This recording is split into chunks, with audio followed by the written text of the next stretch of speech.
కృష్ణం వందే జగద్గురుం వినరో భాగ్యం విష్ణు కథ వ్యాసాయ విష్ణురూపాయ వ్యాసరూపాయ విష్ణవే నమో వై బ్రహ్మనిధయ వాసిష్ఠాయ నమో నమ. శ్రీ విష్ణు సహస్రనామ స్తోత్రంలోని 93వ ఎపిసోడ్ 88వ శ్లోకానికి ఇప్పుడు మనం వేదార్థం యోగార్థం చెప్పుకుంటున్నాం. చెప్పేవాడు చెప్పించేవాడు అంతా శ్రీ మహావిష్ణు. సులభ సువ్రత సిద్ధ శత్రుజిత్ శత్రుతాపన స్వగృహో ఉదుంబరోహ అశ్వత్థ చాణురాంధ్ర నిషూదన. ఓ పరంధామ, శ్రద్ధ తపనలే అర్హతలైన భక్తులకు సులభంగా వశం కాగల భక్త సులభ, నీవు సృష్టి సృజన అనే శుభవ్రతాన్ని చేపట్టిన సువ్రతుడవు. అతీత శక్తులు కలిగిన ఓ సిద్ధపురుష, నీవు శత్రులను సునాయాసంగా జయించే శత్రుజిత్వి. సృష్టి మూలపురుషుడమైన నీ నుండి సకల సృష్టి క్రిందకు జాలువారుతూ వ్యక్తమైంది. ఓ న్యగ్రోధ, అంబరానికి పైనున్న ఉదుంబర, నీవు వృక్షాలలో అశ్వత్థ వృక్షాన్ని. దేవతల శత్రువులను సంహరించే శత్రుతాపన, నీవు చాణురుడు అనే ఆంధ్రదేశ మల్లయోధుడిని సంహరించిన వాడవు. చాణురాంధ్ర నిషూదన, అలాంటి ఆంధ్ర మహావిష్ణువైన నీకు నమస్సుమాంజలి. మహావిష్ణువు శ్రద్ధ తపనలే అర్హతలైన భక్తులకు సులభంగా వశం కాగల భక్త సులభుడు. పత్రం పుష్పం ఫలం తోయం, ఊరకే పెరడులో లభించే పత్రము, పుష్పము, ఫలము, తోయం అంటే ఆకు, వీటితో అర్చిస్తేనే ప్రీతి చెంది కరుణించేటువంటి స్వామి ఉండగా, మరి ఆ స్వామిని ఎంత భక్తితో శ్రద్ధతో అర్చించాలి. శ్రద్ధ తపన, స్వామి సేవ పట్ల శ్రద్ధ, వారిని చేరుకోవాలనే తపన, ఈ రెండే వారికి కావాలి, మరి ఏమీ అక్కర్లేదు. సులభంగా వశమవుతాడు. ఇప్పుడు భక్త సులభుడు భక్తుల హృదయాలలో బందీగా ఉంటాడట. స్వామి సృష్టి సృజన అనే శుభవ్రతాన్ని చేపట్టినవాడు. మనం కార్తీక వ్రతం, ఆశ్వీజ వ్రతం, కేదారేశ్వర వ్రతం, గణపతి వ్రతం, లక్ష్మీ నృసింహ వ్రతం, పార్వతీ పరమేశ్వర వ్రతం ఇవన్నీ చేస్తుంటాం. కానీ సృష్టిని చేయడం అనేటువంటి శుభవ్రతాన్ని చేపట్టినవాడు అతీత శక్తులు కలిగిన సిద్ధ పురుషుడు ఇతడు. సిద్ధులు అణిమ, గరిమ, లగిమ, ప్రాకామ్య ఇటువంటి 8 సిద్ధులు తన వశంలో ఉండినవాడు సిద్ధ పురుషుడు. శత్రువులను సునాయాసంగా జయించే శత్రుజిత్తితడు. వాస్తవానికి మహావిష్ణువుకు శత్రువులు ఎవరూ లేరు, ఆయనే అజాత శత్రువు. అయితే సురల శత్రువులు, సురవైరులు, దేవతలకు ఎవరైతే శత్రువులో వారే ఆయనకు శత్రువులు. అటువంటి స్వామి శత్రువులని, దేవతల శత్రువులని సునాయాసంగా జయిస్తాడు. సృష్టి మూలపురుషుడమైన నీ నుండి సకల సృష్టి కిందికి జారుతూ వ్యక్తమైంది. సకల సృష్టి పైనుండి కిందికి జారుతూ ఉంటుంది. ఆ సృష్టి పైన స్వామి ఈ న్యగ్రోధుడు మాయను పరుస్తాడు. జీవులపైన మాయను పరచి ఆ మాయతో జీవులన్నిటినీ ఆడిస్తాడు. విభూతి యోగంలో చెబుతాడు స్వామి, నేను జూతగాడిలో మహాజూతగాడిని, మాయగాడిలో మహామాయగాడిని, అందరినీ బొమ్మలు చేసి ఆడిస్తూ ఉంటాను అంటాడు. అలాగే స్వామి వృక్షాలలో అశ్వత్థ వృక్షమైన వాడు. అదే విభూతి యోగంలో వృక్షములలో నేను అశ్వత్థ వృక్షమును అని చెప్తాడు స్వామి. అంబరానికి పైనున్నవాడు, అంటే ఆకాశానికనే పైనుండి సృష్టి సృజన చేసిన వాడు. ఆ సృష్టి సృజనలో జీవులన్నిటినీ కిందికి జీవులు జారుతూ ఉంటే వాటిపైన మాయ కప్పినవాడు అని చెప్పుకున్నాం కదా. అలాగే స్వామి అశ్వత్థ వృక్షం అని ఎందుకన్నారంటే ఊర్ధ్వమూలం అవాశాఖం అశ్వత్థం ప్రాప్తిరవ్యయం. సంపార వృక్షం యొక్క కొమ్మలు క్రిందకు వ్రేళ్ళు పైకి ఉంటాయిట. అలా విధంగా ఆ సంసార వృక్షం యొక్క కొమ్మలు కిందకి వ్రేళ్ళు పైకి ఈ అశ్వత్థ వృక్షం సంసార వృక్షంలాగా ఇలా ఉంటుంది అని స్వామి సృష్టిని జాలు వార్చుతూ ఉన్నప్పుడు అంబరానికి పైనున్న స్వామి ఆ క్రిందకు జాలు వార్చుతున్న సృష్టి పైన మాయ కమ్మి వేసినప్పుడు అశ్వత్థ వృక్షంతో పోల్చారు ఆ సృష్టి సృజనని. శత్రువులను సంహరించే శత్రుతాపనుడు. ఇందాక చెప్పుకున్నాం, ఆయనకు శత్రువులే లేరు. అయితే దేవతల శత్రువులే ఆయన శత్రువులు. ఆ దేవతల శత్రువులని సంహరించేటప్పుడు ఆయన చండ ప్రచండు.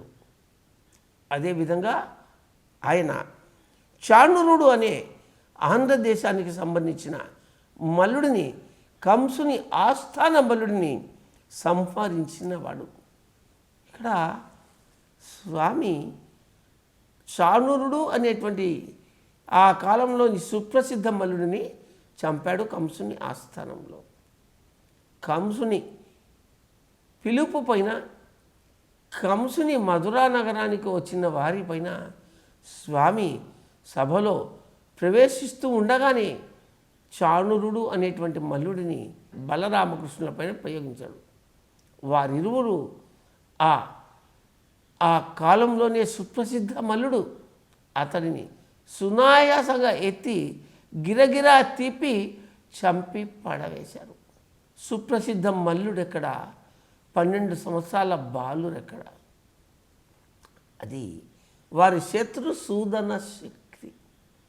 ఇక ఆ కాలంలోని నాగరికతను చెబుతుంది ఈ చాణురాంధ్ర నిషూదనుడు అనేటువంటి విభూతి.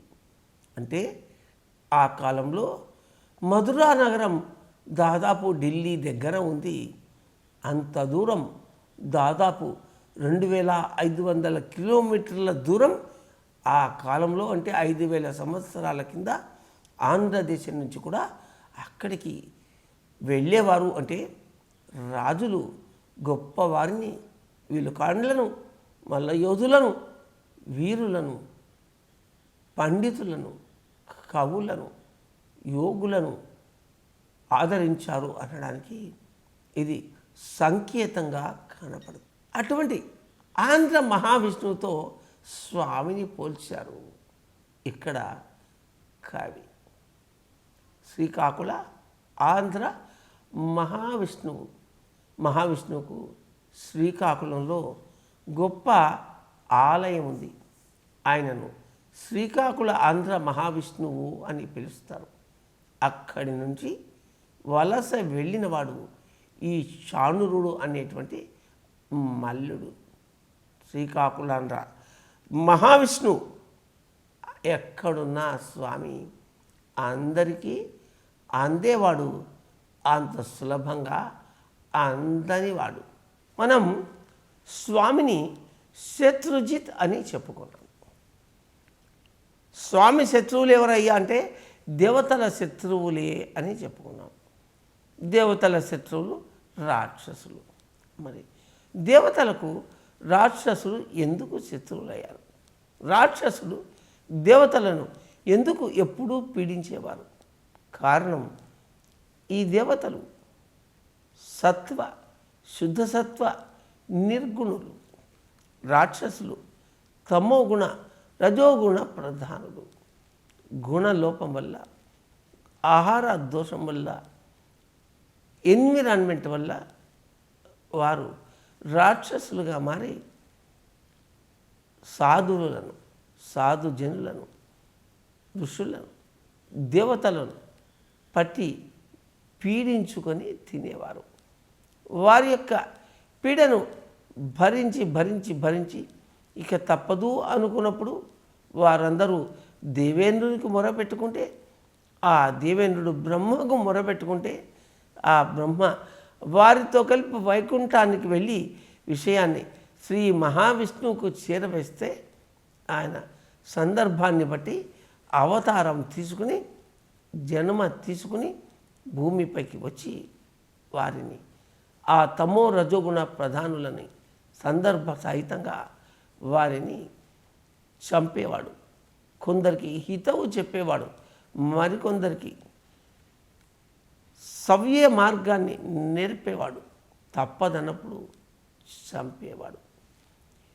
మరి దుష్ట శిక్షణ, శిష్ట రక్షణ ఇవన్నీ యొక్క స్వామి విభూతులలో భాగాలు. ఎవరైనా ఎప్పుడైనా ఏదో ఒక సమయంలో ఈ భూమి నుండి వెళ్ళిపోవలసిందే. దుర్మార్గులు, దుష్టులు తమ చావును తాము చేతులారా కొని తెచ్చుకుంటారు. యోగ్యులు, దేవతలు, యోగులు వారు. దేవతలైతే మరణం లేనివారు, యోగులు ఇచ్చా మరణాన్ని పొందుతారు, లేదా వారి ఆయుష్ తీరిన తర్వాత వెళ్ళిపోతారు. మరణం అనేది ఒకటి ఇచ్చా మరణం, 2 స్వచ్ఛంద మరణం, 3 ఆయుష్ తీరిన మరణం, 4 చంపబడి మరణించడం, 5 బలవంతంగా తమను తాము చంపుకోవడం. మరణం ఇన్ని రకాలు. సాత్వికులు ఆయుష్ తీరిన తర్వాత మరణిస్తే, రాక్షసుల లాంటి వాళ్ళు, దుర్గుణులు వారి పాపం పండినప్పుడు వారి ఆయుష్ తీరినా తీరకపోయినా గొప్పవారి చేతిలో హతమవుతారు. మరి వారి జీవితాలని వారు పండించుకుంటే, సక్రమ మార్గాన్ని నడిపించుకుంటే వారికి ఈ బలమైన మరణము ఉండదు, ఆపత్ మరణము ఉండదు, చంపబడము ఉండదు. అందుకే రాజకీయ నాయకుల గురించి అనుభవజ్ఞులు చెప్తారు, రాజకీయాలలో హత్యలు ఉండవు, ఆత్మహత్యలే ఉంటాయి. అంటే తమను తామే పాడు చేసుకుంటారు, తమను తామే చంపుకునే స్థితిని తెచ్చుకుంటారు వారు. దుర్జనులకు ఇటువంటి గతి తప్పదు. సజ్జనులకు వారికి కోరుకున్న రకంగా చావు లభిస్తుంది. ఏవో తప్పనిసరి పరిస్థితుల్లో సజ్జనులు దుర్జనుల చేతిలో మరణించడం జరుగుతూ ఉంటుంది. మరి ఎలా ఉంటుంది ఈ దుర్జన మరణం? శ్రీకాకుళంలో ఆంధ్ర మహావిష్ణువు సేవలో ఉన్నటువంటి ఈ శానురుడు అనేటువంటి మల్లుడు రాజాశ్రయాన్ని కోరి ఢిల్లీ చేరి, అక్కడి నుంచి మధురా నగరం చేరి కంసుడి ఆస్థానంలో మల్లుడిగా చేరడం, ఆ కంసుడి యొక్క రజోతమ గుణాలను వంట పట్టించుకోవడం, కృష్ణ బలరాములపైకి మల్ల యుద్ధానికి రావడం, వారి చేతిలో హతమరణం. హాయిగా ఇంటి వద్ద ఉంటే వాడికి ఎంత సుఖంగా ఉండేది, అంత దూరం వెళ్ళడం ఏంటి, బలవన్ మరణం పొందడం ఏంటి? ఎందుకు వస్తాయి ఇవి? చేతులారా చేసుకున్నటువంటి దుష్కృత్యాలు. అందుకే పెద్దవాళ్ళు చెప్తారు, చేసుకున్న వారికి చేసుకున్నంత మహాదేవా అని. వినాశకాలే విపరీత బుద్ధి. వినాశకాలము దాపురించినప్పుడు విపరీత బుద్ధులే పుడతాయి. పెద్దవాళ్ళ మాటలు చద్దెన్నపు మూటలు. వింటే బాగుపడతాం, వినకపోతే అనుభవిస్తాం. ఎవరు ఏమీ చేయలేరు దానికి. కనుక దీపం ఉండగానే ఇల్లు చక్క పెట్టుకోవాలి అనే నానుడిని అనుసరించి ఈ జీవితకాలంలో ధ్యానం చేయాలి, అహింసా మార్గంలో జీవించాలి, సన్మార్గంలో ప్రవర్తించాలి. నీచ ప్రవృత్తిని తమో రజోగుణాలని వదలాలి. అప్పుడే మన జీవితానికి సద్గతి. భగవంతుడు అందరినీ సర్వకాల సర్వావస్థలందు సహస్ర శీర్ష పురుష 1000 తలలతో 2000 కన్నులతో 1000 బాహువులతో చూస్తూ ఉంటాడు. ఆయనకు అన్నీ తెలుసు, అంతా తెలుసు. ఆయన చేతులు ఎంత దూరమైనా చాపబడతాయి. ఆ కాళ్ళు ఎక్కడికైనా వెళతాయి. ఆ కళ్ళు దేనినైనా చూస్తాయి. ఆ చెవులు దేనినైనా వింటాయి. ఆ నాలుక ఎంత దూరమైనా కూడా రుచి చూస్తుంది. ఆ నోరు ఎంత దూరమైనా తన వాణ్ణి వినిపిస్తుంది. ఆ ముక్కు ఎంత దూరంలో ఉన్న విషయాన్నైనా వాసన చూస్తుంది. ఆ చర్మం దేనినైనా స్పర్శించగలుగుతుంది. దీనినే అనంతత్వం అంటారు. ఈ అనంతత్వం ఇందాక చెప్పుకున్నాం. స్వామి అంబరానికి పైనున్నవాడు అని, ఆకాశానికి పైనున్నవాడు. అసలు ఆకాశంలో ఏముందో మనకు తెలియదు. వేదవ్యాసుడు చెప్తాడు, సముద్రాలన్నిటి ఒడ్డున కల ఇసుక రేణువులు ఎన్ని ఉన్నాయో అన్ని పాలపుంతలు ఉన్నాయని. ఒక్కొక్క పాలపుంతలో మరల ఎన్ని లోకాలు, ఎన్నెన్ని లోకాలు. అంటే ఈ సముద్రం అనంతమైనది, అఖండమైనది. దాని మొదలు తుది ఎవరికీ తెలియదు. అటువంటి అనంత మహా ఆకాశానికి పైనున్నవాడు అంటే ఆ స్వామి ఎంత ఉత్కృష్టుడు, ఎంతటి గొప్పవాడు, ఎంతటి విస్తీర్ణం కలిగిన వాడు ఎవరైనా చెప్పగలుగుతారా? ఊహించడానికి కూడా, వారి యొక్క విస్తృతిని ఊహించడానికి కూడా ఎవరు సాహసం చేయజాలరు. అందుకే వారి వైపు కన్నెత్తి చూడడం కూడా అంత సులభం కాదు. అటువంటి మహనీయులు సులభంగా భక్తుల చేతికి దొరుకుతారు. చెప్పుకున్నాం కదా ఇందాక, ఆ స్వామి మనకు దొరకడానికి కావలసినవి 2 శ్రద్ధ, తపన. దీన్నే షిర్డీ బాబా మరొక రకంగా చెప్తారు, శ్రద్ధ, సబూరి అని. అవే శ్రద్ధ, తపనలు. ఏవైనా చెప్పినవే మరల పాత సీసాలో కొత్త సారా అన్నట్టుగా విభిన్నంగా, విస్తృతంగా స్వామి విభూతులు వివిధ శృతులతో కలిపి చెప్పబడుతూ ఉంటాయి. వివిధ యోగులతో వివిధ చోట్ల. ఇదంతా కూడా సృష్టి తత్వంలోని అనంతత్వం. సకల చరాచర సృష్టికి మూలమైన ఆ అనంతుడు ఆదిశేషునిపై పవలించేవాడు, భూభారాన్ని మోసేవాడు, సకల లోకాలను సృష్టించినవాడు, సకల సృష్టిని లయించినవాడు, సకల సృష్టిని పాలించేవాడు. ఇందుగలడని అందులేడని సందేహంబు వలదు, ఎందెందు వెతకి చూసిన అందందే గలడు చక్రి జ్ఞానవాగ్రని వింటే. ఇంతటి అనంతుడు ఎక్కడున్నాడయ్యా అంటే ఎక్కడైనా ఉన్నాడు అని స్తంభము పగలగొట్టినప్పుడు తండ్రికి చూపిస్తాడు. నృసింహుడిని ప్రహ్లాదుడు తన తండ్రి హిరణ్యకశిపుడికి. ఈ విధంగా స్వామి యొక్క అనంతమైన విభూతులను చెప్పుకోవడం తప్ప తెలుసుకోవడం, పూర్తిగా గ్రహించడం ఎవరికీ తరం కాదు. అట్టి ఓ స్వామి, ఓ ఆంధ్ర మహావిష్ణువు, నీకు నమస్సుమాంజలి. యోగార్థం. ఓ పరంధామ, అత్యంత తపనతో తపస్సు చేసే తాపస్సులలో అనురూపంలో ఉన్న కుండలిని బ్రహ్మత్వాన్ని సైతం వశం చేసుకోగలరు. ధ్యానమనే సువ్రతాన్ని చేసే వీరు ఆత్మశక్తితో అగ్ని రాల్చి ఉన్నత చైతన్య పరిధులను అధిరోహిస్తారు. శూన్యాకాశంలో విహరిస్తూ అనంత ప్రాణవాహిని దివి నుండి భువికి ఆకర్షించే సిద్ధయోగులు అంతఃశత్రులను సునాయాసంగా నిర్వీర్యం చేస్తారు. విరాట్ జ్ఞాన వృక్షంగా వర్ధిల్లి విస్తరించిన తమ జ్ఞాన శాఖలతో అనేక జీవులకు జ్ఞాన నీడతో ఊరట కలగజేసే యోగులకు యోగ సుమాంజలి. స్వామి తన యొక్క విభూతులను యోగులు పొంది వారు చేసే విన్యాసాలను ఆనందంగా పరిపిస్తూ ఉంటాడు. అటువంటి యోగులు వీరు తపస్సు చేస్తారు, అంటే ధ్యానం చేస్తారు. ఇలా తపనతో చేస్తారు. అందుకే తపనతో చేసేది కనుకనే అది తపస్సు అని పిలువబడుతుంది. ఏమిటయ్యా ఈ తపన?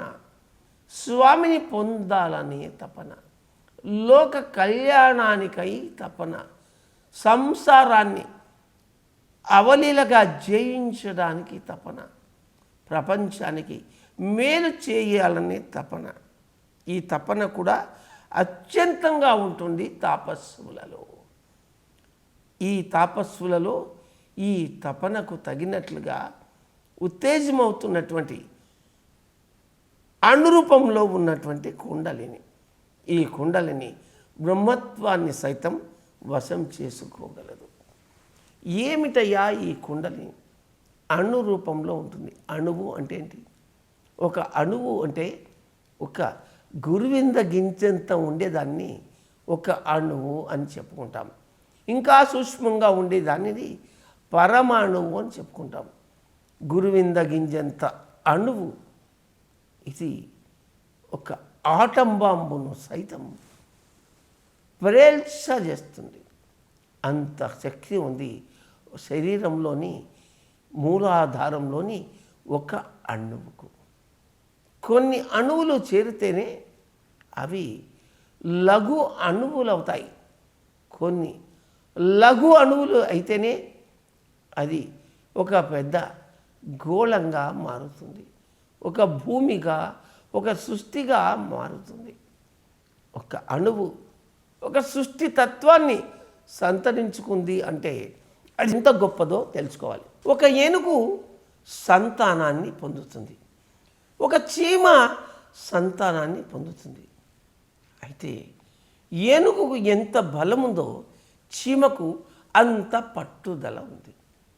చీమలను చూడండి, అవి ఆహారాన్ని జత చేసుకోవడానికి ఎంత శ్రమిస్తాయో. ఎవరైనా తమను త్రొక్కితే చనిపోతాం అనే భయం వాటికి ఉండదు, నలిగిపోతాం అనే భయం వాటికి ఉండదు. ఎవరైనా చెల్లా చెదురు చేస్తే మళ్ళీ అవి కలుసుకుంటాయి, అవి కలిసి తిరుగుతాయి. ఒక చీమ ఒక బియ్యపు గింజని మోసుకొని వెళ్ళి పుట్టలో దాచుకుంటుంది. అంత చిన్న చీమ అంత బియ్యపు గింజను ఎలా మోసుకెళ్తుంది, దాని బ్యాలెన్స్ ఎంత ఉంది కూడా ఎవరికి కూడా అర్థం కాదు. అలాగే మన కుండలినిలోని ఒక అణురూపంలో ఉన్నటువంటి ఈ కుండలిని బ్రహ్మత్వాన్ని సైతం వశం చేసుకోగలదు. ఏంటిది? ఇలా సాధ్యమే. మూలాధారంలో చుట్టుకుని నిద్రిస్తున్నటువంటి ఈ కుండలిని శక్తి మూలంలో ఒక అణువు మాత్రమే ఉంటుంది. అది సహస్రారానికి చేరేసరికి ఒక బ్రహ్మాండం అవుతుంది. ఒక ఉదాహరణకు మరి కృష్ణా నది మహాబలేశ్వరంలో జన్మిస్తుంది, గోదావరి నాసికలో జన్మిస్తుంది. ఇవి జన్మస్థలంలో చిన్న చలమలాగే ఉంటాయి. అదే గోదావరి సముద్రంలో తూర్పు గోదావరి జిల్లాలో, పశ్చిమ గోదావరి జిల్లాలో సముద్రము కలిసేటప్పుడు అది 42 లక్షల క్యూసెక్కులకు పైగా నీటితో సముద్రంలో కలుస్తుంది. ప్రతి సంవత్సరం దాదాపు 500 టీఎంసీల నీరు గోదావరి నుండి వెళ్ళి సముద్రంలో కలుస్తుంది అంటే అతిశయోక్తి కాదు. ఎక్కటి చిన్న చలమ నాసికలో ఎక్కటి 500 లక్షల క్యూసెక్కుల నీటి ప్రవాహం ఎలా సాధ్యమైంది? ఇది ఎలాగైతే గోదావరి అంత ఉద్ధృతమైనటువంటి స్థాయిని సంతరించుకుందో, మానవ శరీరంలోని కుండలిని శక్తి కూడా చీమలాగా మొదలై ఈ ఏనుగులాగా విశ్వరూపాన్ని ధరిస్తుంది. ఒక చీమ ఒక బియ్యపు గింజను ధరించినట్లుగా ఒక మనిషి తాను 60 కేజీలు ఉంటే కూడా 120 కిలోల బరువు ఎత్తగలడు. 300 కిలోల బరువును కూడా పైకెత్తేటువంటి బలాఢ్యులు ఉన్నారు. వేదార్థంలో చెప్పుకున్నాం.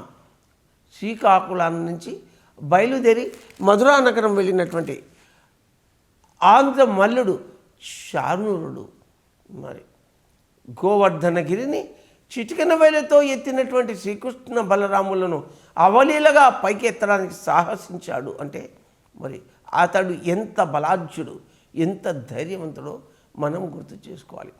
అణుశక్తికి అనంతమైన శక్తి ఉన్నప్పుడు, మన కుండలిని అమోఘమైనప్పుడు, ఆ కుండలిని కలిగి ఉన్నటువంటి ఒక ఆత్మస్వరూపం, ఒక అంశాత్మ, ఒక మనిషి ఎంత గొప్పవాడు, ఎంత మోయగలడో, ఎంత భారమైన దానిని తాను చేపట్టగలడు ఊహిస్తే అవురా అనిపిస్తుంది.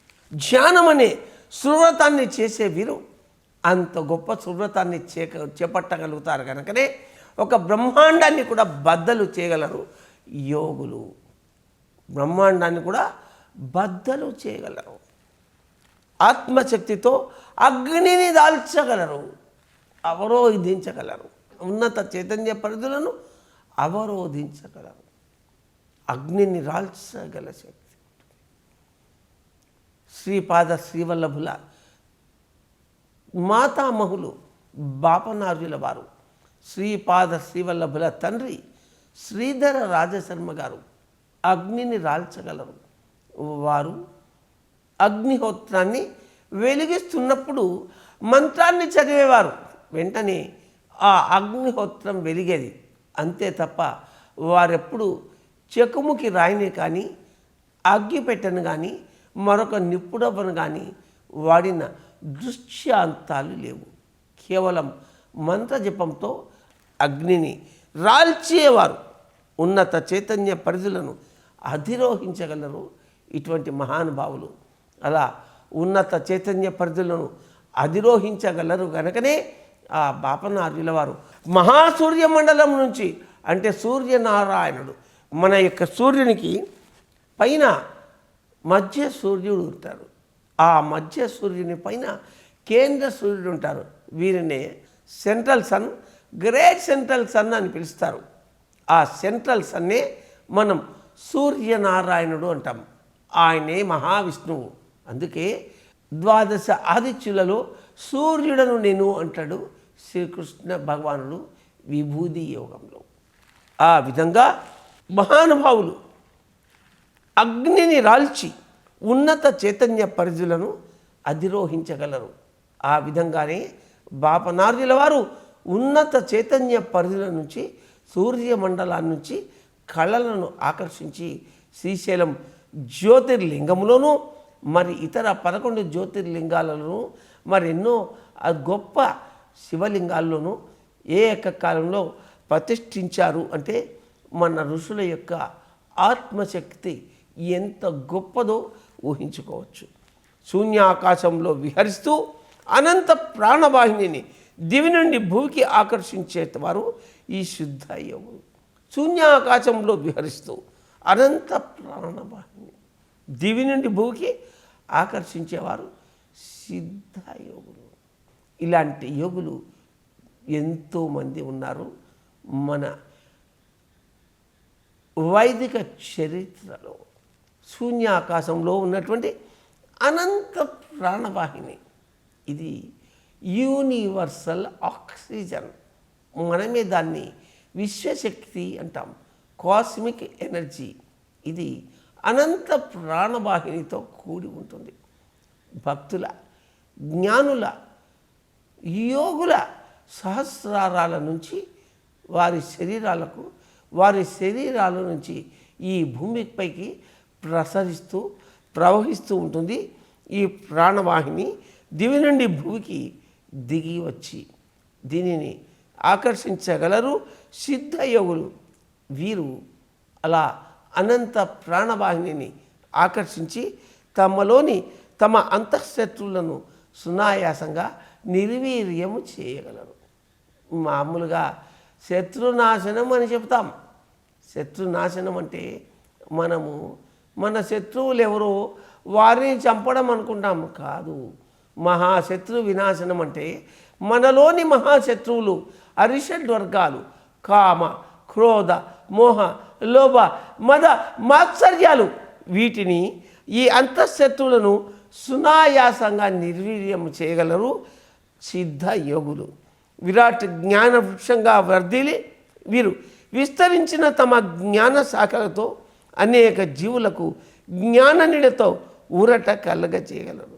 శ్రీపాద శ్రీవల్లభులు కురువపురంలో పగలు, ఆ కృష్ణానది వెలుపల పంచదేవ్ పహాడ్లోను, సాయంకాలం రాత్రి దివ్యంలో ఉన్న కురువపురంలోను దర్బారు చేసేవారు, కొలువు తీరేవారు. విరాట్ జ్ఞానవృక్షంగా వర్ధిల్లి తమ జ్ఞాన శాఖలతో ఎంతోమందికి జ్ఞానోపదేశం చేసేవారు. ఎన్నో వివాదాలని పూర్తి చేసేవారు. ఎంతోమందికి ఎన్నో వరాలను ఇచ్చేవారు. అలాంటి వారే షిర్డీ బాబా. షిర్డీలో ప్రతిరోజు సాయంకాలం నిమ్రవృక్షము ఛాయలో కూర్చుని భక్తులందరినీ పలకరించేవారు. వారిచ్చే దక్షిణలను స్వీకరించేవారు. దానికి 10 రెట్లు 100 రెట్లు ఇతరులకు ధనరూపేణ సహాయం చేసేవారు. అనేక జీవులకు జ్ఞాననిడితో ఊరట కలగజేసేవారు ఇలాంటి యోగులు. ఇటువంటి యోగులు మేధావులు, శాస్త్రజ్ఞులు, సంగీతకారులు. వీరు నిత్యము ధ్యాన యోగులై జ్ఞానాన్ని మరింతగా పెంపొందించుకోవడానికి తాము ఎంతో సాధన చేసేవారు. వీరికి ప్రేరణగా రాగాలు వచ్చేవి. కవులకు శృతిగా అసు కవిత్వం వచ్చేది. నాట్యకారులకు ప్రేరణగా నాట్యంలో ఏ భరత మహాముని నుండో, ఏ నటరాజు నుంచో మరొక నాట్య విన్యాసం గోచరమయ్యేది. ఒక ఇంజనీర్కు విరాట్ పురుషుని నుండి, విశ్వకర్మ నుండి ఒక కొత్త సూత్రం అంటేది, ఒక కొత్త ప్లాన్ దొరికేది, ఒక కొత్త మార్గం దొరికేది. ఏదైనా ఎప్పుడైనా ఒక పిరమిడ్ మాస్టర్కి ఒక ప్లాన్ అవసరం అనుకుంటే ఎవరైనా మాస్టర్ను ఇన్వైట్ చేస్తే ఆ మాస్టర్ వచ్చి ఒక కొత్త ప్లాన్ ఇచ్చి వెళ్ళిన సందర్భాలు ఎన్నో ఉన్నాయి. అలాంటిదే ఈ మారంకు ఉన్నాయి. ఇది ఇలా సాధ్యమవుతుంది కేవలం ప్రేరణ. ఈ ప్రేరణలు ఎలా వస్తాయి? అనంతత్వంతో అనుసంధానమైతేనే ఇది సాధ్యం. భూమి ఆకాశాలలో విహరిస్తూ ఉంటారు సూక్ష్మ శరీరంతో ఈ యొక్క యోగులు, అంటే మాస్టర్లు. వీరు తమ ఆత్మశక్తితో ఎక్కడికైనా వెళ్ళగలరు, ఎవరితోనైనా అనుసంధాన పడగలరు, ఎవరినైనా సందేశము తీసుకోగలరు. అతల వితల సుతల తలాతల రసాతల మాతల పాతాల లోకాల 7 భూలోకం, భూవర్లోకం, శివలోకం, మహలోకం, జ్ఞానలోకం, తపోలోకం, సత్యలోకం, పైలోకాలు 7 14 లోకాలలో కూడా సునాయాసంగా విహరించగలరు వీరు సూక్ష్మ శరీరంతో. గాలి రీతి విశ్వ లోకాలలో నుండు దివుల భూవుల మధ్య తిరగగలవు, నీవు లేని చోటు నిక్కంబు కాలేదు. కాళికాంబ, హంస కాళికాంబ. చేతులు కట్టుకొని, కాళ్ళు కట్టుకుని, నోరు కట్టుకుని, కళ్ళు కట్టుకుని, మనసును కట్టేసి, మనసు తలుపులు మూసి ఆత్మ తలుపులు తెరుచుకున్నప్పుడు విశ్వశక్తి ఆవాహనం కలిగి ఆ పైన సూక్ష్మ శరీరం విడుదలై వీరు ధ్యానమగ్నులై శరీరంతో ఇక్కడ ఉంటారు, సూక్ష్మ శరీరంతో పై క్రింది లోకాల్లో ఎక్కడైనా ఉంటారు. మనం లేని చోటు నిజంగా నేనే లేదు అంటున్నాడు వీరబ్రహ్మేంద్ర స్వామి. కండ కుండలించి కుండలి నాడించి జమలిమోత నాగ స్వరము నూప, నాగు పాము లేచి నాట్యము చేయును కాళికాంబ, హంస కాళికాంబ. కండ అంటే మానవ శరీరం, కుండ అంటే మణిపూరక చక్రం. అక్కడి నుండి సూక్ష్మ శరీరం విడుదలవుతుంది. 2 DNA అక్కడి నుంచి విడుదలై 2 తాచుపాములు కోరుకుని అంటే సృష్టికార్యం చేస్తున్నప్పుడు అవి ఇలా ఉంటాయి. మనుషులు సృష్టికార్యం చేస్తుంటే శివాకారంలో ఉంటారు. అలా 2 పాములు సృష్టికార్యం చేస్తూ ఉన్నట్లుగా ఆ 2 డెంగే మరి మన కుండలిని శక్తి పెనవేసుకొని జుమ్ అనే నాదంతో వెళ్తుంటే సూక్ష్మ శరీరం పైకి వెళ్తూ ఉంటే మూలాధారం నుంచి స్వాధిష్టానానికి మణిపూరకానికి చేరినటువంటి ఆ యొక్క కుండలిని సూక్ష్మ శరీరంగా మారి క్రమంగా అనాహతం విశుద్ధం ఆజ్ఞలు దాటి సహస్రానికి చేరిన సందర్భాలు ఎన్నో ఉన్నాయి. ఎంతోమంది మాస్టర్స్ ఇదంతా కూడా అనుభవిక వైద్యంగా పొందినవారు. అలా ఉన్నప్పుడు కండ కుండలించి కుండలి నాడించి జమలి మోత నాగ స్వరమునుప నాగు పాము లేచి నాట్యము చేయను కాళికాంబ హంస కాళికాంబ. ఇందాక చెప్పుకున్నాం ఈ కుండలి అన్ని రూపంలో ఉండి బ్రహ్మాండాన్ని సంతరించుకుంది, బ్రహ్మత్వాన్ని కూడా వశం చేసుకోగల స్థాయిని కలిగి ఉంటుంది. ఇదంతా ఇలా సాధ్యమవుతుంది తపనతో చేసే జ్ఞాన తపస్సు వల్ల. ఇది యోగులకు మాత్రమే సాధ్యం. అందుకే ఎంతోమంది గొప్పవారు గొప్ప ప్రేరణలు పొందే సందర్భాలు ఎన్నెన్నో. యోగులు ఆత్మశక్తితో అగ్నిని రాల్చగలరు. అగ్ని అంటే ఇక్కడ ఫైర్ అని కాదు, అగ్ని అంటే తేజము, శక్తి, ఎనర్జీ. ఒక అరణితో అగ్నిని రగిలించినట్లుగా మన శరీరంలోని కుండలిని అనే అగ్నిని యోగులు రగిలించగలరు. ఈ అగ్ని బాహ్య అగ్ని అన్నిటినీ భస్మం చేస్తుంటే మన లోపలి అగ్ని దాన్ని విభూది చేస్తుంది. విభూది అంటే భస్మం. జ్ఞానాగ్ని దగ్ధ కర్మాణం. జ్ఞానము అనే అగ్నితో కర్మలన్నీ దగ్ధము చేయవయ్యా. దగ్ధం అంటే అగ్నిపాలు చేయడం, అంటే కర్మలు దగ్ధం చేయడం, అగ్నిపాలు చేయడానికన్నా కర్మలు అంటే వస్తువుల. ఇది ఆధ్యాత్మిక పరిభాష. యోగులు ఆత్మశక్తితో అగ్నిని రాల్చగలరు అంటే దుష్కర్మలను ఆత్మశక్తితో దహించి వేయగలరు అని ఇక్కడ అర్థం. ప్రతి మాటకి భౌతిక పరిభాష, జ్ఞాన పరిభాష, ఆత్మజ్ఞాన పరిభాష, బ్రహ్మ పరిభాష, అనంత పరిభాష అని ఉంటాయి. భిన్నత్వం నుంచి ఏకత్వానికి, ఏకత్వం నుంచి అనంతత్వానికి మనం మనని అనుసంధానం చేసుకున్నప్పుడు duality to individuality, individuality to infinity అనే స్థాయిని మనం చేరుకున్నప్పుడు మనకు మనం ఒక బ్రహ్మాండంగా మలుచుకోగలం. అందుకే మానవుడే మహనీయుడు, శక్తిపరుడు యుక్తిపరుడు, మానవుడే మాననీయుడు. అర్జునుడు బాణపు రజ్జు వేస్తే బాల్యంలోనే ఆ బాణపు రజ్జును అర్జునుడు వేయడం ఏంటి, ఆ రజ్జు ఎక్కి భీముడు స్వర్గలోకం వరకు వెళ్ళడం ఏంటిది? భీముడు అప్పుడే 12 సంవత్సరాల వయసులోనే 1000 ఏనుగుల బలం కలిగిన వాడు. చిన్నప్పుడు 3 నెలల లోపలనే కుంతీదేవి పొర్రపాటున భీముని జార విడిచినప్పుడు, లేదా ఆ భీముడు ఉబలాటంతో తల్లి ఒడి నుండి జారినప్పుడు కింద ఒక కఠిన శిలపైన పడ్డాడట. ఆ తల్లి నివరపోయి తన కొడుకుకు ఎంత పెద్ద దెబ్బ తగిలిందో అనుకుందట. కనీసం అతని శరీరం కందిపోనైనా పొనలేదు. ఆ కఠిన పాషాణ శిల 1000 వృక్కలైందట.